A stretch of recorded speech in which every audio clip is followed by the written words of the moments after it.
Hi friends, எல்லோரும் எப்படி இருக்கீங்க? இன்றைக்கி வந்து மாசி மகங்கிறதுனால நம்ம ஊரில் வந்து ரொம்பவே சிறப்பாக போயிட்டுருக்கு.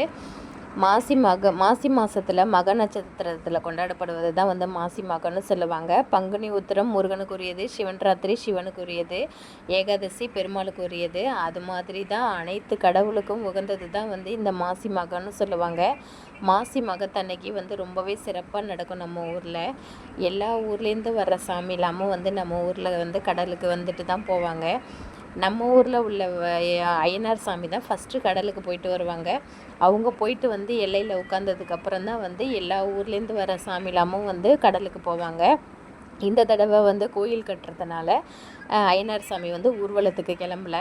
இருந்தாலுமே வந்து எல்லா ஊர்லேருந்து வந்த சாமி எல்லாருமே எல்லா சாமியுமே போயிட்டு கடலுக்கு போயிட்டு நம்ம ஐயனார் சாமியை பார்த்துட்டு தான் வந்து ரிட்டன் வராங்க. இங்கே வந்து நிறைய கடைகள்லாம் போட்டிருப்பாங்க. பொம்மை கடை, வளையல் மணி கடை, அந்த மாதிரி எல்லா விதமான கடைகளும் போட்டிருப்பாங்க. ஐஸ் அந்த மாதிரி எல்லாமே விற்கும்.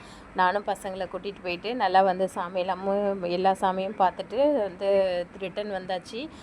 சரி கிளம்பி நம்ம ஊருக்கு வந்து தெருவுக்கு சாமி வரும். அதுக்கு நம்ம வந்து தீபார்த்தனை பண்ணுறதுக்கு வந்து ரெடி ஆயாச்சு. அப்படியே தீபார்த்தனையும் பண்ணியாச்சு. ஒவ்வொரு சாமியும் வர ஆரம்பிச்சிருச்சு.